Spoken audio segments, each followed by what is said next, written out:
superimposed upon that table, the body can be nothing more than some combination of the elements, the very elements that we find in Earth. That's all these bodies are.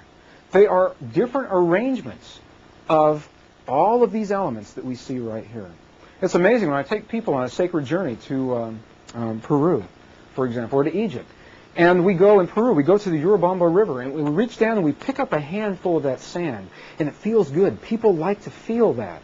And I say it should feel good to you because that's you. That sand, the elements and the minerals that you're holding in your hand, they are you, different ratios, different proportions and combinations. That's what you are. So all that we may be are the elements that we find here on our Earth. Our Earth is going through a phase transition. It's changing. We are asking ourselves to allow the gift of that transition as it unfolds within our bodies. This image, this particular image I chose, it's a beautiful image out of the first page of the Tibetan Book of the Dead and the Living, as it's now being called. And what you're seeing is in the center is an image of Buddha expressed as a being, and leading up to, these are all these concentric circles, are all of the experiences that a human must move through to achieve this Buddha state. Now the interesting thing is this, that Buddha is shown in the Buddha state, and look at this, all the experiences are given to us as vibratory codes, patterns of vibration that must be achieved before we reach this state. That will be important in just a moment. I'm going to show you so that you may see with your own eyes the relationship between vibration and matter and the way that matter expresses within given parameters, within a given environment. Now, another reason I showed you this image is because in the traditional Tibetan scriptures, if I may use that term, there is a path that is outlined. It is a path of choice where somewhere in the life of a human, a mysterious force that we call the soul may have the opportunity to leave the physical body, as we've just defined it, and transition to another state of experience. We call that transition death. And the Tibetan book of the Living and the Dead go into tremendous details about coaching the soul through the transition of that death. So this is the Tibetan tradition. The Egyptian tradition shows something very similar. This is an image of the goddess Nut. Step back so you can see. This is the head of Nut. This is Nut's body.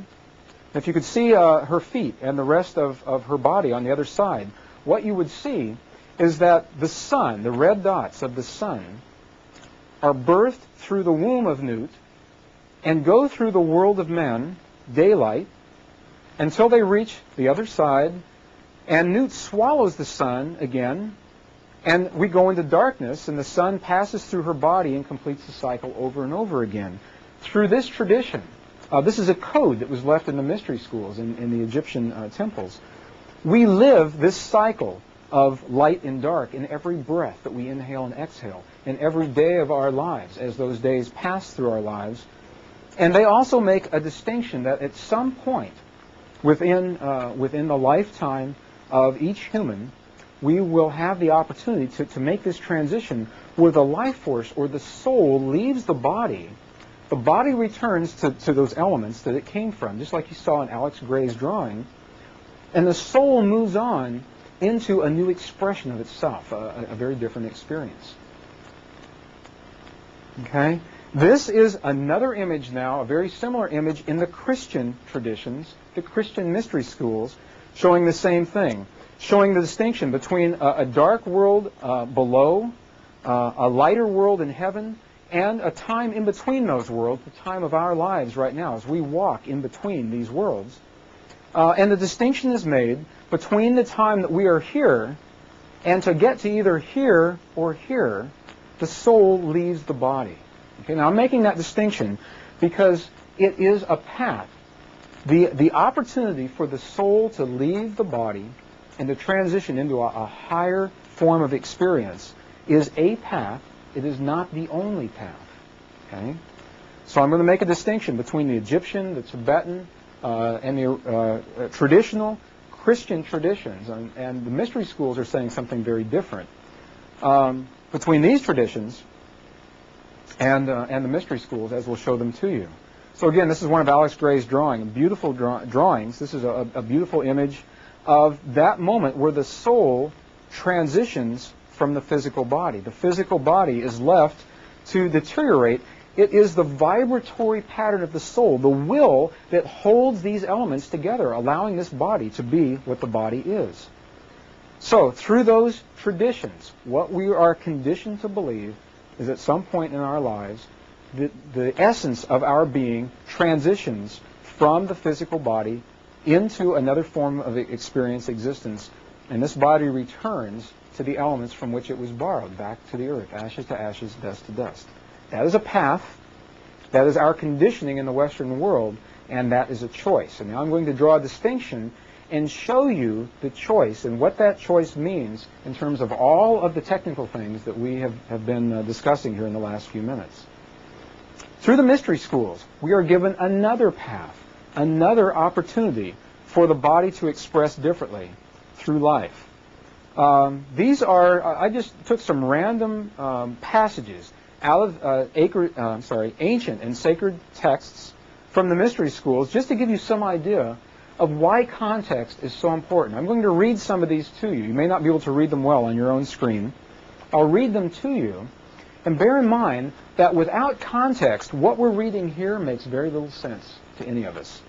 Our biblical texts say this. They say, "Lo, I tell you a mystery. In those days," they're talking about the shift of the ages. "In those days we shall not all sleep. We shall all be changed in a moment, in the twinkling of an eye." Now, what does that mean? What does that mean, that change? Without context, it doesn't make much sense at all. The Emerald Tablets of Thoth, a fascinating body of information. It's not channeled. It was actually written and recorded approximately 13,000 years ago. It's actually pre-Egyptian texts. This book, the Emerald Tablets, became, and it remains today, essentially the Bible of the Freemasons, the Masonic traditions, the homeopathic sciences, as above, so below, and like treats like. Those all come from this text of Thoth, the Egyptian master in the Emerald Tablets. And look what Thoth says. He says that human, not making a distinction between male and female, but the form of man is in the process of changing to forms of light that are not of this world. Now, we hear that all the time today from all the channel material and all the books and the workshops that are out there. 13,000 years ago, 5,000 years ago, this is a pretty outrageous thing for anyone to say, that we were changing into forms of light.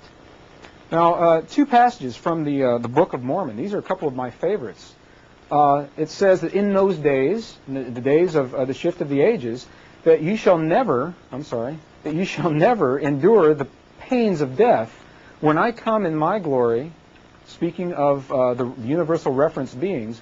Ye shall be changed in the twinkling of an eye from mortality to immortality.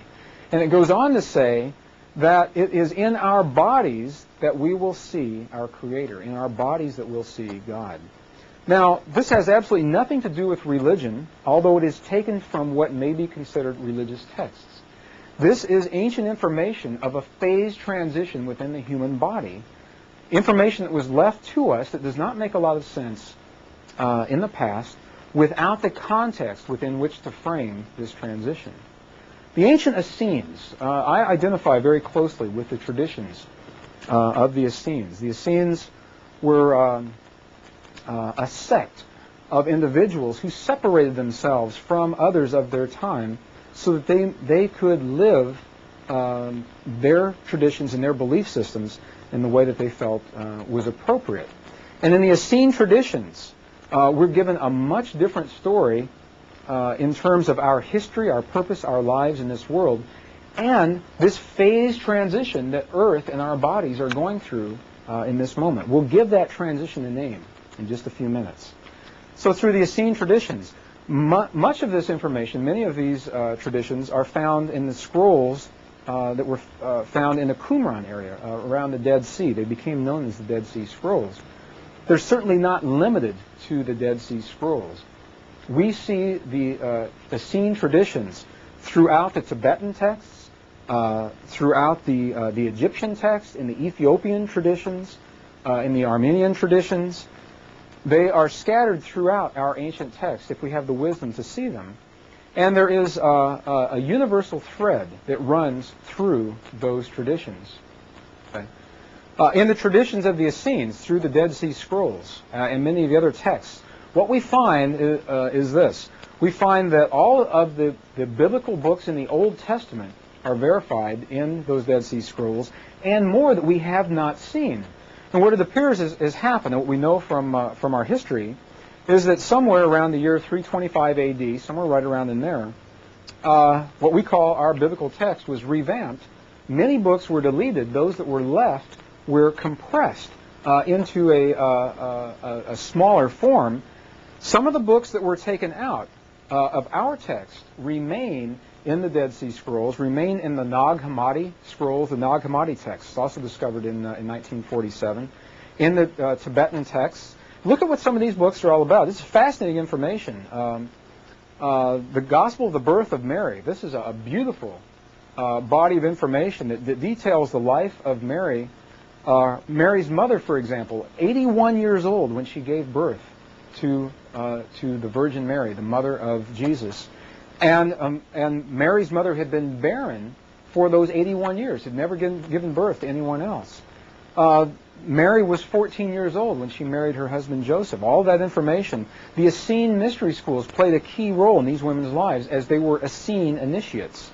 The books of visions of the prophets, the letters of Herod and Pilate. This is an especially interesting book. Between these two men, the letters were written immediately following the crucifixion of Christ. And the letters go something like this. Pilate wrote a letter to Herod, who was the king at that time, and said, I think we just made a mistake in this execution. And Herod wrote a letter back to Pilate and said, what do you mean we? Why do you say we made a mistake? You were the one that made that choice. And Pilate writes back and says, well, I didn't really want him killed. It was the people of the village, and it goes on from there. It gives us a very different view of the life of the Essenes, of the thought processes surrounding this execution. The secrets of the Book of Enoch. This is one of the reasons I put this in here. The Book of Enoch is a beautiful book of mysteries. The prophet Enoch, taken from his time ahead of our time to see what our world would be like, taken back to his time, recording that information and passing it down to us so that we would have a map of what this time in our history looks like.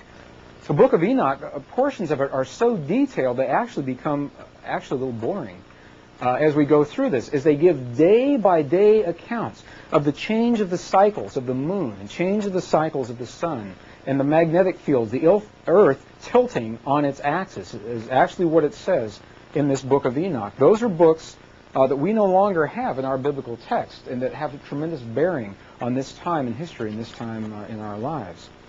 Well, through these Essene traditions, we are given insights into the life of a man, a reference being, and I say that very intentionally, a man who came as a human to live among humans, to learn what humans had learned. A man we now know is Jesus of Nazareth.